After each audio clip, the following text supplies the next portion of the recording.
कभी भी विश्वास पर किसी का दबाव नहीं हो सकता और ना ही विश्वास पर किसी तरह का कोई दबाव डाला जा सकता है। हर बच्चे का विश्वास अपना है, तुम्हारा विश्वास अपना है। मैं यही कहता हूँ अपने हर बच्चे से कि जहाँ पर पूरी श्रद्धा के साथ तुम्हारा सर झुक जाए, बस उसी को स्वीकारो और उसी को मानना शुरू कर दो। सब एक ही रूप है और सबका एक ही रूप है।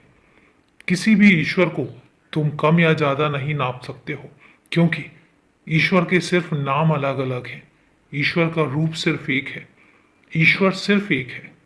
उसको तुम नाम अलग अलग दे सकते हो, लेकिन उसको कभी भी तुम अलग अलग रूपों में विभाजित नहीं कर सकते, नहीं बांट सकते हो। इसलिए तुमसे कहता हूं कि जिसको भी मानो पूरी श्रद्धा से मानो, जिसकी तरफ भी तुम्हारा सर झुके पूरी श्रद्धा से झुके। वो कृष्ण भी हो सकते हैं, वो श्री राम भी हो सकते हैं, वो शिव जी भी हो सकते हैं, वो मैं भी हो सकता हूँ, कोई भी हो सकता है, लेकिन जुदा कोई भी नहीं है।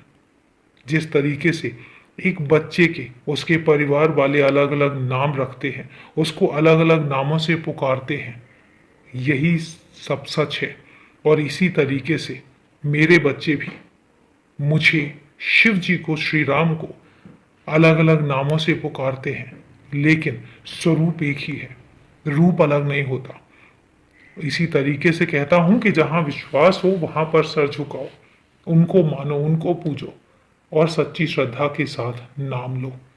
किसी भी आडंबर में पड़ने की जरूरत नहीं है। कोई तुमसे कहता है कि कहीं पर कुछ चढ़ाने से तुम्हारी मनोकामना पूरी हो जाएगी। अगर कोई कहता है कि तुम्हें आडंबर करने की जरूरत है, तो मैं तुमसे कहता हूं किसी भी आडंबर में पड़ने की जरूरत नहीं है। किसी भी तरीके के अंधविश्वास में पड़ने की जरूरत नहीं है। ईश्वर तब प्रसन्न होता है जब तुम्हारे मन में, तुम्हारे दिल में, तुम्हारे अंदर सच्ची श्रद्धा होती है, सच्ची भक्ति होती है। तुम्हारे मुंह से निकला हुआ एक बार ईश्वर का नाम ईश्वर को सबसे ज्यादा प्रिय होता है और उसको कुछ नहीं चाहिए। मुझे तुमसे कुछ खास नहीं चाहिए। मैं तो हमेशा कहता हूं कि मेरा नाम प्यार से ले लिया तो ये समझ लो मैं तुम्हारा हूं। तुमने मुझ पर छोड़ दिया तो ये समझ लो कि सब कुछ मेरे बस में है। बाकी मैं सुनिश्चित करूंगा कि मैंने क्या करना है, कब करना है, कैसे करना है।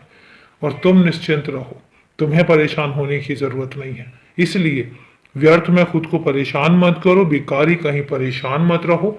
सिर्फ अपने मन में सच्ची श्रद्धा रखो, सच्ची भक्ति रखो।